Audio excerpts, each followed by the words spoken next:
Nice. Hi, Ron. Hi, Kimberly. How are How are you? you doing? Oh, I'm doing as well as can be. Awesome. So I guess to kick things off, I would just ask how you felt the movie, or what was different about it being released on demand versus in the theater. Like going into it, you expect it to be this big box office fanfare, but instead it's released at home. Do you feel like it was the movie that families just really needed at this moment, or like what do you feel like was different with it being at home release versus in the box office? Well, I think you put it very well. At first, I was a little bit disappointed that we weren't going to have the original release, just from an ego perspective. That I'm not in very many movies, so I love it when I get to go to a premiere. I was looking forward to meeting Mary J. Blige and talking to Right. George Clinton and things like that. But I think the best thing that came out of it was exactly how you put it, that we were able to provide like an escape, a distraction for people, for parents. I'm a parent myself. So I knew at that time that, my son was a little stressed out. I was a little stressed out, that he was stressed out. And so to kind of be able to have the movie premiere be a worldwide thing that we could all share at home, and I could post pictures about it and see my friends post pictures about it and show me their kids watching it and how much it meant to them, that I got over missing the premiere pretty easily. I think this was that we could actually help people. That was very nice. Awesome.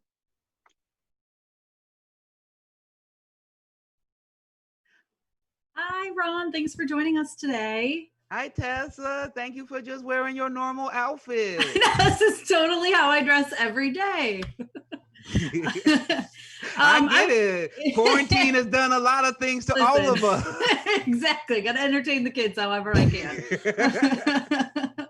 I wanted to know what message you want families to take away from this film. Oh, I think one of the best messages that this movie has is about diversity and about how we all have a unique voice and a unique place in life, and that no one group should override the other, that we have to learn to respect and understand each other's differences, and to allow and that's the best way to live in harmony. And again, I think that's a very poignant message at a great time for it to come out. I'm proud to be a part of that in particular. I love that the sequel addressed that. Awesome. Thank you. I agree with you. Thank you. Hi, Ron. Thank you for being here. I appreciate it. Thank you, Kathy. Thank you for being in your hallway.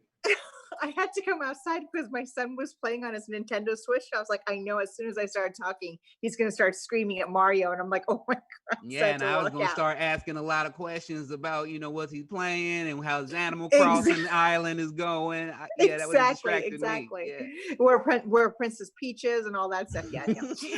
I wanted to know what was your favorite scene, and as well as, did you have a favorite scene that you wanted to see in the movie that got cut? Well, as far as the getting cut, no, not in particular. I think I was really ultra excited that from the first movie to the second movie, Cooper had such a bigger story, his own kind of like B plot line. And so selfishly, I was very excited about that, to get to act a little bit more, to showcase a little bit more of my range in his journey of finding his parents.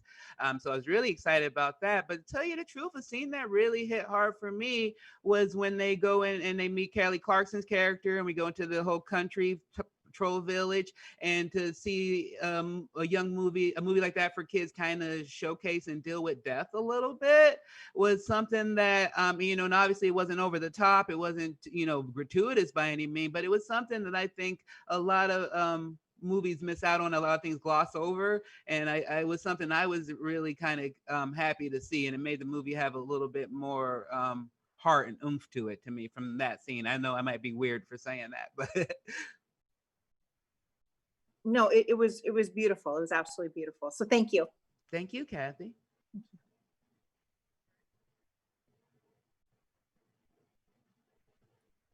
Hi. Hi, Bert. Sorry, everybody took all the good questions. It's okay. they took all the like deep, meaningful questions. I'm gonna ask you. So my son wanted to know what was the cringiest, or what is the cringiest moment you've ever had filming? Oh, what's the cringiest moment I ever had filming? It probably wouldn't have anything to do with trolls, but when I was in an episode of a show called New Girl, where I was a homeless dancing man, and I didn't know I was going to be homeless and shirtless when I did the audition. And so when I got there, and they were like, "You just wear a dirty jacket and you're naked dancing around," I was like, "Okay, this is going to be difficult for me," but I figured it out. People seem to really like that scene. You can look it up if you want, but that's probably I remember it. Oh, thank you.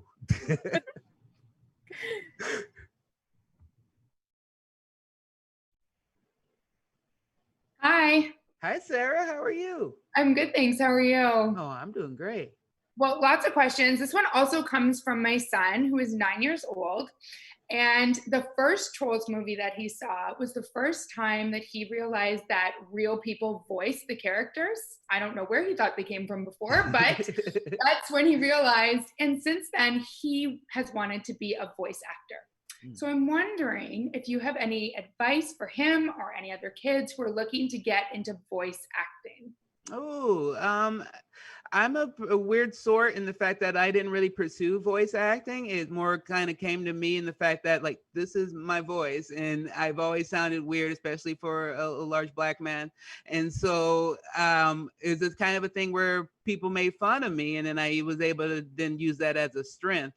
And but it also is a great skill as far as mimicking and learning dialect and learning different things of that manner. So I would say if that's something he wants to pursue, I would learn about like just looking at different dialects, different regions, how people talk in different areas of the country, because the more voices you can do, the better. But also you could just be a complete weirdo like me and just do the one or two voices you have. Thank you. No problem. Hi, Ron. Hi. How are you? Oh, there you are. I see. So my son is 2, actually turning 3 next week. And oh, congratulations. Oh, thank you. Your character was one that like you have such great energy, and like he just loved you. So my question for you, and this may be a little bit hard to answer, but I wanted to ask it, is when you're playing like, you know, a regular movie where like you can actually study like a human and a character and get into their personality, how did you find it like to do your character in an animated movie? How do you kind of learn that versus like a real person? So I'm kind of a bit. No, absolutely. I understand that. Mostly the difference is learning to let your imagination take control. Like when you're acting in most live action things, you have other actors to play off of. You have the scene. You're in the street or wherever, so you can get a better sense of like this is real and this is happening. And I think voiceovers is kind of the opposite, where I just kind of like turn into my childhood self, and you can't be afraid to scream and yell and get crazy and it sound weird. And it can be very cathartic. A lot of times I leave sweating and it's like a little workout for me, you know? But it's mostly just about letting. The best advice I usually get is quit acting, be more you, just be you. And that's been helpful for me. Great. And that's the theme of the movie too. So I love that. Absolutely. Thank you. Of course. Hi, Ron. Hi, Amy. How are you doing? I'm great. So you touched on this a little bit before, but I'm going to have to go for the fangirl question, because I know if I'd been in your shoes, I'd have been like, oh my God, George Clinton and Mary J. Blige are my parents. So I kind of want to know about your reaction to that. And did you get a chance to work with them or meet them at all during the filming? My reaction was that, oh my God, I can't believe these are my parents. It's going to be great. My mom's going to be excited. And so I was really happy about that. Unfortunately, I didn't get to work with them. Most of my work was with the producers and then sometimes with Anna, but that was about it. And so I was disappointed in that, but I will tell you a little story if you don't mind. And I was really wanting to meet George Clinton at the premiere because he's one of the reasons that I got into entertainment. I went to one of his shows, the Parliament Funkadelic show, when I was in my early 20s in Portland, Oregon, and I had the time of my life. I just was dancing for like 3 hours straight. My feet were hurting, but I was like, I don't care. I'll get a cane. I'm going to keep on dancing. And I was having the most fun. And then the concert ended, and I was like, oh, I have to go back to work tomorrow, and I'm not going to have this fun again for a long, long time. And they're going to go off to another town tomorrow and do another show. And I go, I want to live like that. I want to be part of the party and have fun every day. And that kind of got me in motion to get into comedy and get into acting. So I was hoping to get to tell him that one day, and hopefully I still will. But it's a dream come true that he is a reason why I got into this, and now I've gotten a chance to be in a movie with him.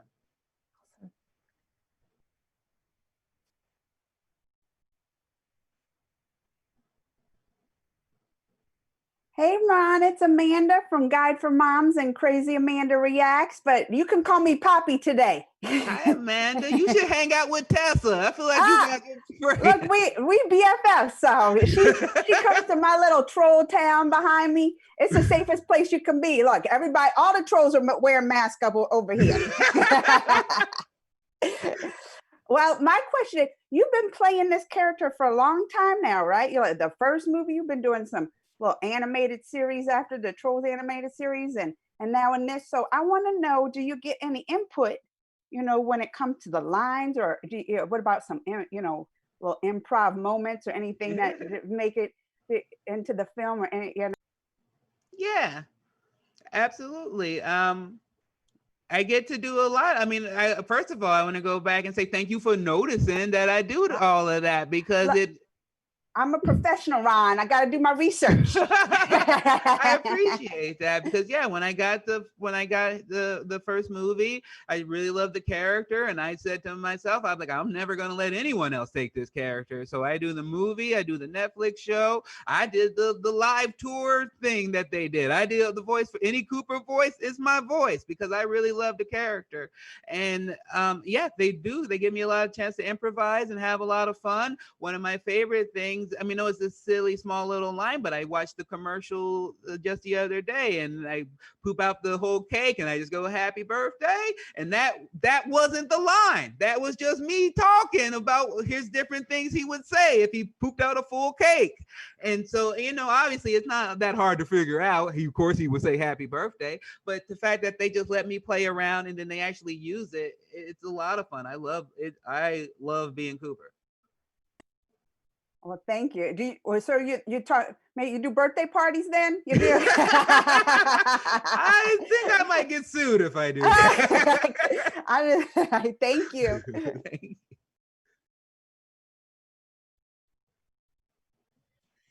Hi, Ron. Hey, Tanya. So other than pooping, you did your hair for this. I like that. Thank you. So other than pooping cakes and cupcakes, one of my favorite traits of Cooper's is just his open-mindedness. What are your favorite traits about Cooper? Oh, thank you. Oh, I love that you said that, because that is the thing that I also love about him. I love his sincerity. That's the thing I really like about this character, is that although he's very playful and fun, he's never usually joking. He's very sincere. He's very open-hearted, and that's what brings the humor out, is that he's just in his own world doing his own thing. And that's pretty much what I love about this character, is that he's not like, although he's a very funny, very goofy character, he's not like the punchline. Nobody's like punching down at Cooper. He's just a very sweet, lovable guy who's a little bit different. And that's a lot like me. Thank you. Hi, Ron. Lynette from Fantastic Life. Oh, how you doing? I'm doing great, thank you. Of course. So based on your personality, which troll tribe or tribes would you choose to be a part of?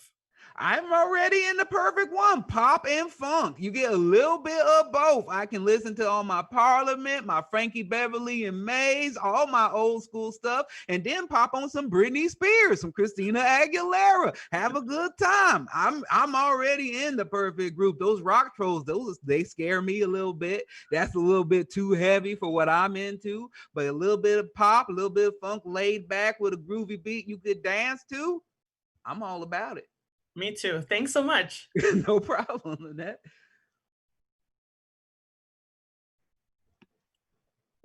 Hi, Ron. Thank you so much for doing this. My question is also about Cooper. If you wouldn't mind delving a little bit more into his role. The world of Trolls seems to really be about love and acceptance. Well, at least Poppy's world. But what is Cooper's point of view in all of this? He still feels a little bit different. I mean, he's a giraffe or he sort of has giraffe features with dreads, and he's so adorable. But sometimes he might feel like he doesn't quite fit in. At least that's what I took away from the movie. What do you think about his perspective and the journey of finding his tribe? Well, I think Cooper feels like a lot of us at certain times in our lives or at certain ages where we just don't quite feel like we fit in, even though they might be our friends or people that we love and been around for a while. Sometimes there's a little bit of like, oh, I don't know if I fit in here. I know I felt that way. I grew up in a very small town, and I felt a little bit different sometimes, and I think that's what Cooper felt like. And it's just that he knew that he was a little bit different. It's not like anyone ever made him feel like an outsider. It's just that he had his own journey to go on to discover himself and discover his family. And I think a lot of us go through that, whether it's us moving away or going to college or whatever it may be for us. It's a journey of self-discovery. And I think that's what Cooper was going on for this movie. Thank you. Of course. Hi, Ron. Hey, Megan. I'm so excited because I just watched your interview with Kelly Clarkson, and I was so excited to see that you create vision boards like Poppy creates scrapbooks. I do. I'm dying to know, if a child were to make a vision board, what advice would you give them for creating one? Ooh, that's pretty good, because that's definitely different than what I would say for an adult. Because an adult, you want to be very precise about what you want to do and what your goals are, and focus on that. But I think for a child, you have to really be open with not knowing, and unless you truly do. Some children know very young what they want to be, and in that case, I think you have to encourage them to just go full forward at that. But when you don't know, I think the best thing in a vision board is like, hey, I want to try different things. I want to put myself out there. I want to be confident. I want to know that I am enough as I am. Let's focus on like accomplishing things, because you're so young. You don't even know what you want to be yet. More focus of knowing that you're okay as you are, especially now with, I hate to get all soapboxy, but with so much different social media things that people kind of get this group think, and they're always looking over their shoulder of what their friends think is okay. And I think knowing that it's okay to be yourself and okay to be weird and okay to find new things is the best thing for that's what I try to impart in my son every day. Well, all to the soapbox. I love it all. Thank you. Okay.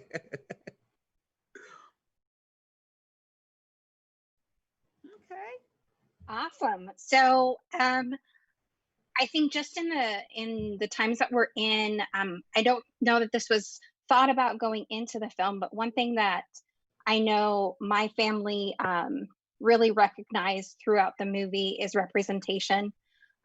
Just not only in different music and different cultures, but also I think they recognized different types of voices. Particularly my boys are Black and my husband's Black. And so I know they recognize those times when they hear themselves represented in movies or see themselves represented in movies. Was that something that you felt like was really recognized going into the film, that was important to the cast, or do you feel like that was celebrated in the film? Yeah, absolutely, Kim.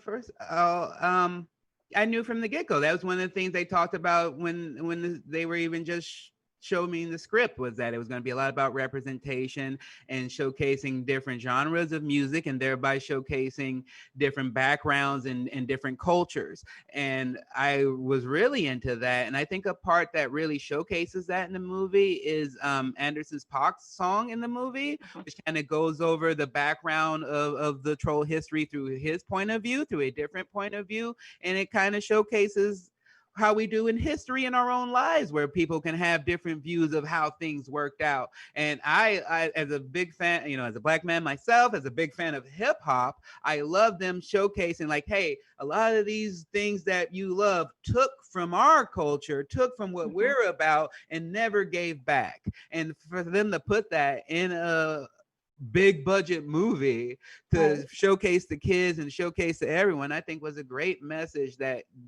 diversity matters, people's voices matter, people's history matter. And it's not just about taking their culture and taking what you like about something. It's also then protecting those people's lives and protecting that community, and letting that community thrive. Absolutely. I know there were so many times where we were watching as a family, but my husband and I like looked at each other during the movie. We were like, oh, because we know it went over the boys' heads. But I think even for us, it had some good messages for sure. Yeah, absolutely. I think that's my favorite thing about any great animated film, is that when there's lessons that you can watch as a kid and get right away, and then you can come back to that movie 10, 15 years later and you get the whole completely different messages. And that's one thing I love about this movie, and I love about I love kids movies. So me too. Hello again. I guess I was about to start talking about Paddington too. This question my 7-year-old begged me to ask you, my 7-year-old daughter. She wanted to know if you had any input in Cooper's color of his hat, and if you didn't, what color would you have made it? Unfortunately, I had no influence of any character design, other than I think they took my smile, and I liked that. But other than that, no, I love his green hat. I have a little Cooper right here. He hangs out with me on my desk. So I love his green hat, but my favorite color is purple. So if I was going to change it, he would be wearing a purple hat on occasion as well. But he wore a purple hoodie, and I was like, that hoodie's dope. I want that hoodie in real life. Thank you. No problem. Hi, I'm back again. So I want to know about your podcast, Getting Better. Okay. So because I have a podcast. It's obviously not as big as yours, because yours is amazing. Mine is Disney to Divorce. So when you get married, it's all happy, and then bam, it's divorce. So I want to know about your podcast and what is the message you're getting out there, and do you see it in your podcast somehow being incorporated in Trolls 3, if there is going to be a Trolls 3?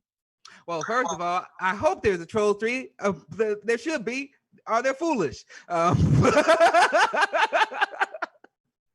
But my podcast is called Getting Better with Ron Funches. It's pretty much right there in the title. It's about us all being works in progress as human beings, and trying to get better at life in all different ways: health, spirituality, finances, all different ways. And it's just been part of my life. My life's changed in a lot of different ways. I used to not have very much money. I used to be about 360 pounds. I used to just not eat well. And I just learned this process of getting better, and not like hating on myself, and not turning everything around like I gotta be some big bodybuilder, but it's just like, I'm me. I'm gonna just keep working at getting better my whole life. And I want to talk to other friends and people in the industry about how they've gotten better and how they continue to focus on their goals. And I love my podcast, so I appreciate you asking about it. We get some great people. I want to get some people. I would love to get Justin Timberlake. I would love it. I love it. I'd love for you to be on my podcast whenever you get a chance. Okay, we can probably set that up. I'm pretty free. I'm not as famous as the other ones. Perfect. Thank you. Thank you, Kathy. Hi again. Hi, Bert. So kind of piggybacking off of what Kathy was talking about and what you shared with just your history with body image and weight and stuff. what would be like your number one tip for somebody who is trying to change their life, but it feels completely like Mount Everest and walking up Mount Everest? What would your encouragement be? Break it down. Just break it down. Don't look at the end goal. That's again why I call it getting better and not being the best. You know, it's a taking little steps. And that's a lot of what I did health wise. I started cutting out what I could and looking at different things. I was a big into candy, big into soda. And I was like, I should probably cut one of these. So I picked one and then I just stuck with that. And then, you know, more and more as I continue to work out, walk a lot, I would say, especially right now, I think looking at it as a mental health thing, not just about looking good and not about getting six packs abs, but as we're all kind of being less active and we're all stuck at home more, the more that you can get that energy out and work out and get a good sweat on. You know, sometimes I got my fiance, I got my son here, we get a little angry, and then I go treadmill and lift some weights and pump it out, and I come back and we're all happy again. It's so true. I do the same thing. You got to.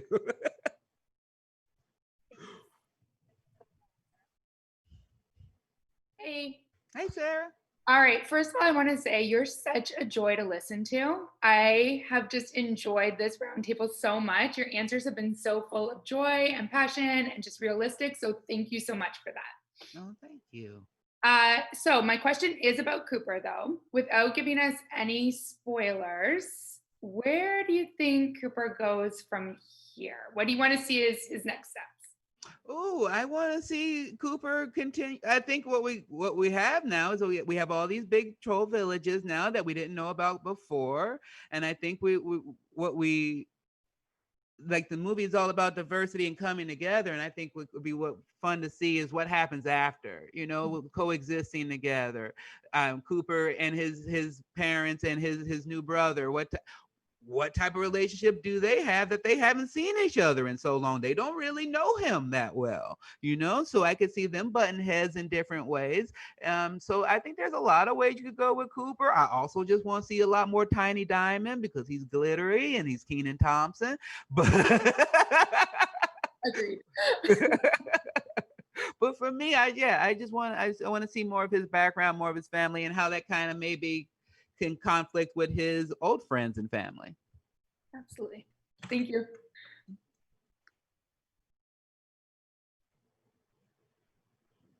Okay, hi again. Hi.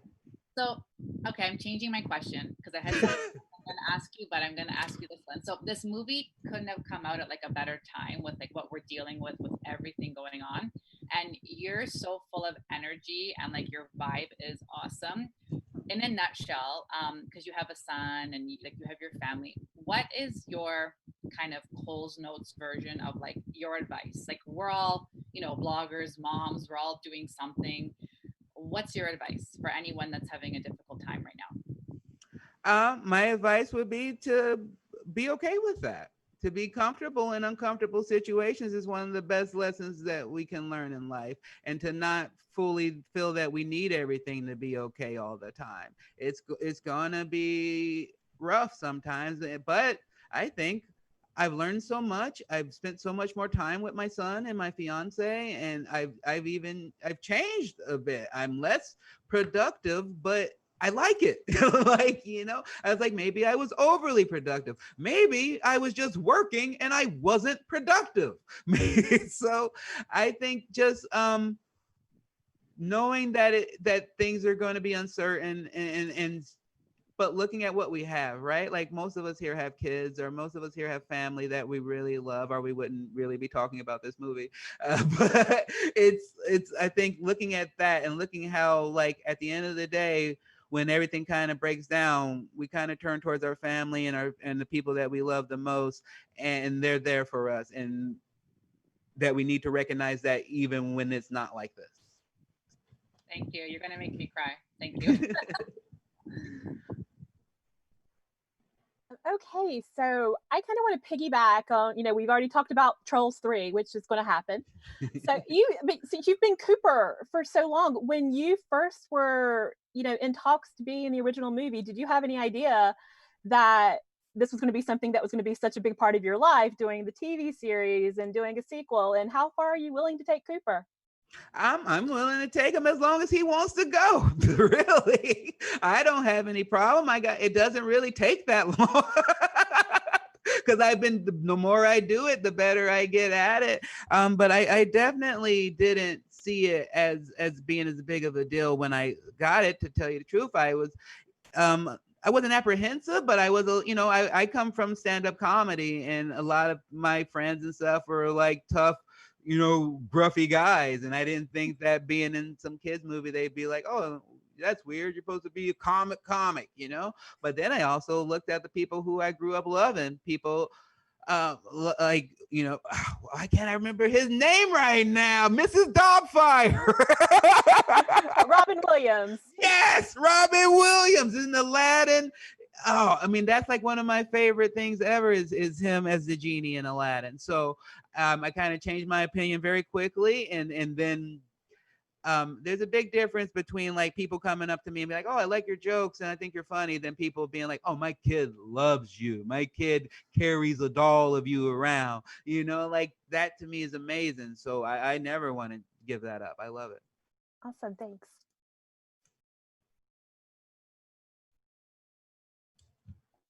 Hey again, Ron. Hey.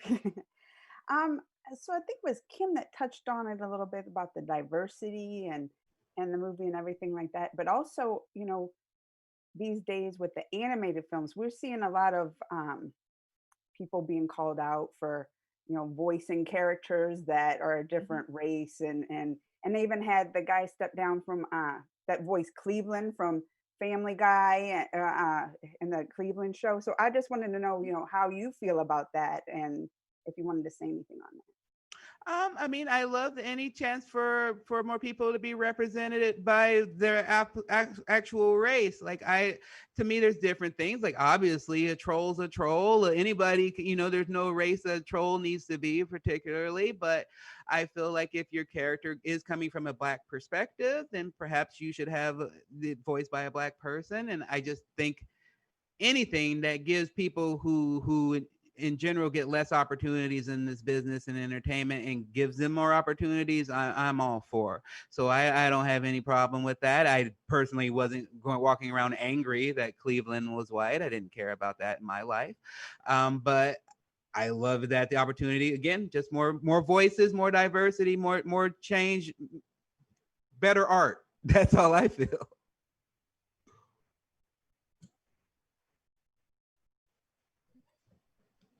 So you talked a lot about how Cooper is very confident, and I like that he is different, and like how you said, you can send the message to kids that it's okay to be weird and it's okay to be different. So what's your best advice to kids on how to teach them that confidence? Because I have 5 girls, and so I still haven't mastered that yet. And so I'd love to hear your thoughts on how to teach that confidence to kids. My advice, whether it's good or not, is to drill it into them. It's to never miss a chance to drill it into them. That's one of the reasons in my podcast we do affirmations at the top of every episode. I start every episode by saying, hey, I hope you're feeling strong. I hope you're feeling brave. I hope you're feeling loved. And that came from a thing I tell my son every day. Every day when I was getting ready to send him to bed, I go, hey, you're strong. You're smart. You're kind. You're a good person. And you may, because there's times where we get into disagreements. He might have done something that I disagree with. And I want to make sure he always knows it's the action that we have a problem with. It was the behavior we have a problem with. You're a great person. And we're going to continue to make sure you become a better person, an empathetic person, a nice person to women. And so to me, it's just about drilling it into them, and not because when they get out the door, the world is drilling it into them that they're not, So I make sure that when my son is home with me, he knows he's a good person, he's a great person, and that we're building towards becoming better. So that's I hope that helps.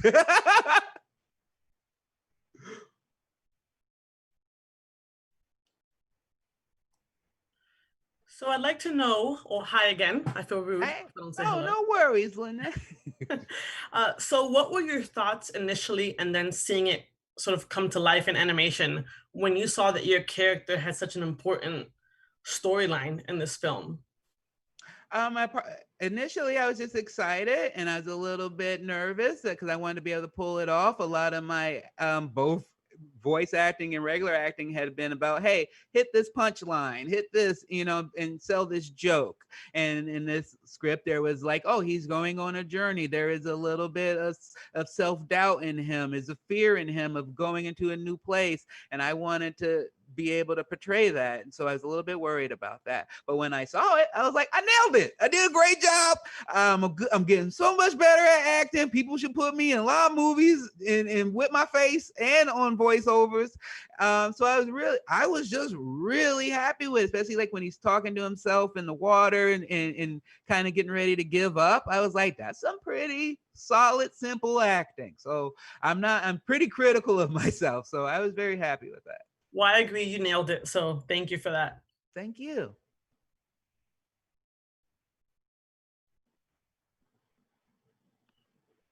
Hi again, Ron. This Hey, is so much fun. I'm Thank you having a for good time being too. for help leading us with such a lively conversation. I'm really enjoying this and conversing with my fellow bloggers as well. It's a lot of fun. So my question is about the release of Trolls World Tour. Do you think it will change the way movies are released? So different than what Hollywood's been used to for a long time. Yeah, I think, you know, it definitely was a big success, and I think it leads to some changes, but I really don't know. I just kind of work and hope that they continue to make movies.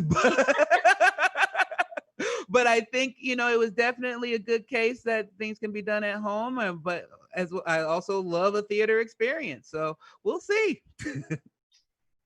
Thank you.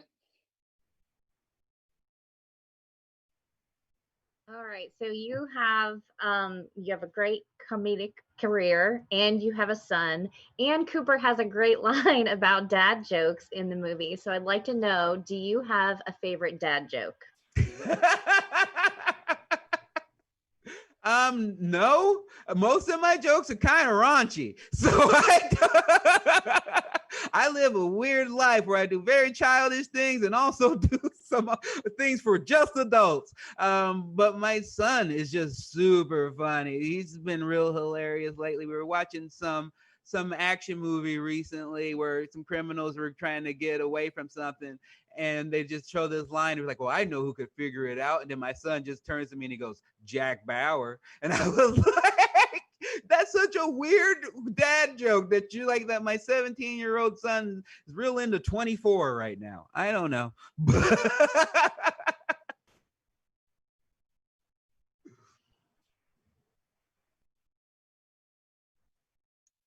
Oh, sorry, just to jump in here. I think we're actually going to take a quick break. Because everyone went through twice, right? Mm-hmm. Yes. So we're going to take a quick break. If everyone could be back here at 3, that would be wonderful. Thank you, Ron. Oh, thank you. Thank you, Ron. It was a pleasure. Thank you. Of course. Thank you so much. Have a great day. You too.